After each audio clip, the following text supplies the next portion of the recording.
समास आठवा. तत्वनिरसन. श्रीराम. नाभीपासून उन्मेष वृत्ती, तेची परा जाणीजे श्रोती. ध्वनी रूप पश्यंती, हृदयी वसे. श्री समर्थ म्हणतात की नाभीपाशी जे मूळ स्फुरण होते ती स्फूर्ती म्हणजे परा वाचा होय. हे श्रोत्यांनी जाणून घ्यावे. हृदयाच्या ठिकाणी ध्वनी रूपाने असणारी ती पश्यंती वाचा होय. कंठापासून नाद झाला, मध्यमा वाचा बोलीजे त्याला. उच्चर होता अक्षराला, वैखरी बोलीजे. कंठस्थानी जो नाद उत्पन्न होतो त्याला मध्यमा वाचा म्हणतात आणि मुखावटे अक्षराचा जो उच्चार होतो तिला वैखरी वाचा असे म्हणतात. नाभीस्थानी परा वाचा, तोची ठाव अंतःकरणाचा. अंतःकरण पंचकाचा, निवाडा ऐसा. नाभीस्थानी जेथे परवाचा असते तेच अंतःकरणाचे स्थान समजावे. आता अंतःकरण पंचपकाचा निवाडा असा आहे. निर्विकल्प जे स्फुरण, उगेच असता आठवण. ते जाणावे अंतःकरण, जाणती कळा. निर्विकल्प म्हणजे मनात काही कल्पना नसता सहजच जे स्फुरण होते तेच अंतःकरण होय, हे जाणीवमय असते. अंतःकरण आठवले, पुढे होय नव्हेसी गमले. करू न करू ऐसे वाटले, तेची मन. अंतःकरणात सहज आठवले तेथे अंतःकरणाचा प्रत्यय आला. नंतर एखादी गोष्ट करू की न करू असे वाटले तेच मन होय. संकल्प विकल्प तोची मन, जेणे करिता अनुमान. पुढे निश्चयो तो जाण, रूप बुद्धीचे. मन हे संकल्प विकल्पात्मक असते, त्यामुळेच कल्पना केली जाते. पुढे जो निश्चय केला जातो ते बुद्धीचे रूप जाणावे. करीनची अथवा न करी, ऐसा निश्चयोची करी. तेची बुद्धी हे अंतरी, विवेके जाणावी. एखादे कार्य करीनच अथवा करणारच नाही असा अंतरात निश्चय जो करतो ती बुद्धी होय. ती विवेकाने अंतःकरणात जाणून घ्यावी. जे वस्तूचा निश्चय केला, पुढे तेची चिंतू लागला. ते चित्त बोलिल्या बोला, यथार्थ मानावे. वस्तूचा जो एकदा निश्चय केला त्याचेच पुढे चिंतन होऊ लागले. चिंतन करणारे ते चित्त होय, हे यथार्थ समजून घ्यावे. पुढे कार्याचा अभिमान धरणे, हे कार्ये तो अगत्य करणे.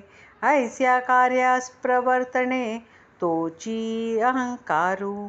पुढे कार्याचा अभिमान धरून हे कार्य अवश्य केले पाहिजे या भावनेने कार्यास प्रवर्तने, तोच अहंकार होय. ऐसे अंतःकरण पंचक, पंचवृत्ती मिळून एक. कार्य भागे प्रकार पंचक, वेगळाले. असे हे अंतःकरण पंचक आहे. या 5 वृत्ती मिळून एकच अंतःकरण असते, पण वेगवेगळ्या कार्यावरून त्याचे 5 प्रकारे वेगवेगळे मानले जातात. जैक्षे 5 ही प्राण, कार्ये भागे वेगळाले जाण. नाही तरी वायोचे लक्षण, एकची असे. जसे 5 प्राणही वेगवेगळ्या कार्यभागामुळे वेगवेगळे गणले जातात, नाहीतर वायूचे लक्षण गती हे एकच असते. सर्वांगी व्यान नाभी समान, कंठी उदान गुदी अपान. मुखी नासिकी प्राण, नेमस जाणावा. सर्वांगी व्यान नाभीस्थानी समान, कंठाच्या ठिकाणी उदान, गुदस्थानी अपान आणि तोंड आणि नाकाच्या ठिकाणी प्राण असे निश्चितपणे जाणावे. बोलिले हे प्राण प्रपंचक, आता ज्ञानेंद्रिये पंचक. श्रोत्र त्वचा चक्षु जिह्वा नासिक, ऐसे हे ज्ञानेंद्रिये. हे प्राण पंचक सांगितले. आता ज्ञानेंद्रिय पंचक ऐकावे. कान, त्वचा, डोळे, जीभ आणि नाक असे हे ज्ञानेंद्रिय पंचक आहे. वाचा पाणी पाद शिस्न गुद हे कमेंद्रिये प्रसिद्ध. शब्द स्परुष रूप रसगंध ऐसे विषय पंचक. वाचा हात पाय शिस्न आणि गद हे कमेंद्रिय पंचक प्रसिद्धच आहे. आणि शब्द स्पर्श रूप रस आणि गंध असे हे विषय पंचक होय. अंतःकरण प्राण पंचक ज्ञानेंद्रिये कर्मेंद्रिये पंचक. पाचवे विषय पंचक ऐसी हे पाच पंचके. अंतःकरण पंचक, प्राणपंचक, ज्ञानेंद्रिय पंचक, कर्मेंद्रिय पंचक आणि पाचवे विषय पंचक अशी ही पाच पंचके आहेत. ऐसे हे 25 गुण मिळून सूक्ष्म देह जाण. याच कर्दम बोलिला श्रवण केले पाहिजे. असे हे 25 गुण मिळून सूक्ष्म देह जाणावा. याचे मिश्रण कसे झाले आहे ते सांगितले जात आहे, ते श्रवण केले पाहिजे. अंतःकरण व्यान श्रवण वाचा शब्द विषय आकाशाचा. पुढे विस्तार वायोचा बोलिला असे. अंतःकरण व्यान श्रवण वाचा आणि शब्द हा विषय हे आकाशाचे गुण होत. आता वायूचा विस्तार पुढे सांगितला आहे. मन समान त्वचा पाणी स्पर्श रूप हा पवनी. ऐसे हे अडाके साधुनी कोठा करावा. मन समान त्वचा हात आणि स्पर्श हा विषय हे वायूचे स्वरूप होय. असे हे अडाखे जाणून घेऊन कोष्टक तयार करावे, म्हणजे हे पंचीकरण नीट समजेल. बुद्धी उदान नयन चरण रूप विषयाचे दर्शन. संकेते बोलिले मन घालून पाहिजे. बुद्धी उदान डोळे पाय आणि रूप विषय हे तेजाचे रूप थोडक्यात सांगितले आहे. मन एकाग्र करून हे जाणून घ्यावे. चित्त अपान जिव्हा शिस्न रस विषये आप जाण. पुढे ऐका सावधान पृथ्वीचे रूप. चित्त अपान जीभ शिस्न आणि रस हा विषय हा जलतत्वाचा विस्तार होय. आता सावधान होऊन पृथ्वीचे रूप ऐकावे. अहंकार प्राणघ्राण गुदगंध विषये जाण. ऐसे केले निरूपण शास्त्र मते. अहंकार प्राण नाक गुद आणि गंध हा विषय हे पृथ्वीचे रूप होय. याप्रमाणे शास्त्राधारे हे निरूपण केले आहे.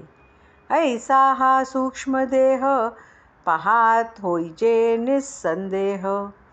येथे मन घालून पाहे त्यासीच हे उमजे. असा हा सूक्ष्म देह आहे. याचा सूक्ष्म विचार केल्याने साधक निसंदेह होतो, पण अत्यंत मन लावून जो हे सर्व पाहिल त्यालाच हे उमजेल.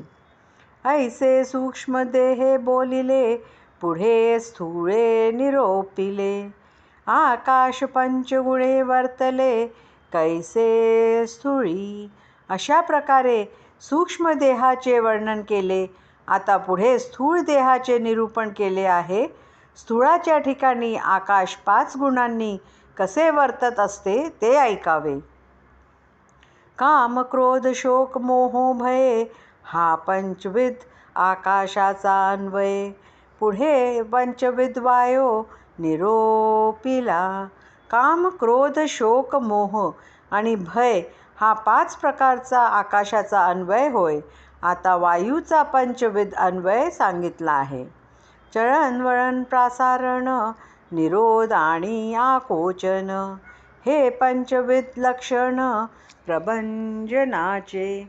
चलन वलन प्रसरण निरोध आणि आकुंचन हे पंचविध लक्षण वायूचे जाणावेत. क्षुधा श्रुषा आलस्य निद्रा मैथुन हे तेजाचे पंचविध गुण. आता पुढे आप लक्षण निरोपिले पाहिजे. क्षुधा तृषा आळस निद्रा आणि मैथुन हे तेजाचे पंचविध गुण जाणावेत. आता पुढे जलतत्वाचे लक्षण सांगितले पाहिजे. शुक्लित श्रोणीत लाळ मूत्र स्वेद हा पंचविध आपाचा भेद. पुढे पृथ्वी विशद केली पाहिजे. वीर्य, रेत, लाळ, मूत्र आणि घाम हे आपाचे पंचविध भेद आहेत. आता पुढे पृथ्वीचे रूप स्पष्ट केले पाहिजे. अस्ति मांस, त्वचा, नाडी, रोम हे पृथ्वीचे पंचविध धर्म. ऐसे स्थूळ देहाचे वर्म बोलिले असे. अस्ति, मांस, त्वचा, नाडी आणि रोम हे पृथ्वीचे पंचविध धर्म आहेत. याप्रमाणे स्थूळ देहाचे रहस्य येथे सांगितले आहे. पृथ्वी, आप, तेज, वायू, आकाश हे पाचांचे 25. ऐसे मिळून स्थूळ देहास बोली जेते. पृथ्वी, आप, तेज, वायू आणि आकाश या पाचांची मिळून 25 तत्वे मिळून स्थूळ देह बनतो. तिसरा देह कारण ज्ञान, चौथा महाकारण ज्ञान.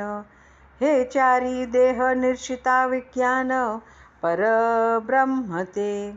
तिसरा देह कारण हा अज्ञानमय आणि चौथा देह महाकारण हा ज्ञानमय असतो. या चारी देहांचे निरसन केल्यावर विज्ञानमय परब्रह्म तेवढे उरते. विचारे चौदेहा वेगळे केले, मी पण तत्वासरीसे गेले. अनन्य आत्मनिवेदन झाले परब्रह्मी. विचाराने चारी देहांचे निरसन केले की मीपणा तत्वांच्या निरसनाबरोबरच नाहीसा होतो आणि परब्रह्माच्या ठिकाणी अनन्य अशा प्रकारे आत्मनिवेदन होतो, परब्रह्माशी ऐक्य होतो. विवेके चुकला जन्म मृत्यू, नरदेही साधिले महाकृत्य. भक्तियोगे कृत्य कृत्य सार्थक झाले. विवेकाने जन्म मृत्यूच्या चक्रातून सुटका होते. नरदेहाच्या योगे आयुष्याचे सार्थक होऊन मुख्य कार्य साधले जाते आणि भक्तीच्या योगाने कृतकृत्यता लाभून नरदेहाचे सार्थक होते. इति श्री पंचीकरण केलेची करावे विवरण. लोहाचे झाले सुवर्ण, परिसाचे न योगे. याप्रमाणे या पंचीकरणाचे विवरण वारंवार करावे, म्हणजे परिसाच्या योगाने लोहाचे सुवर्ण होऊन जाईल. हा ही दृष्टांत घडेना, परिसाचेन परीस करवेना. शरण जाता साधू जना, साधूच होईजे. पण हाही दृष्टांत बरोबर नाही. परिसामुळे परीस करता येत नाही, पण साधूजनांना शरण गेल्याने आपणही साधूच होतो. इति श्री दासबोधे गुरु शिष्य संवादे तत्वनिरूपण नाम समास 8वा. इति श्री दासबोधे गुरु शिष्य संवादे तत्वनिरूपण नाम समास 8वा समाप्त.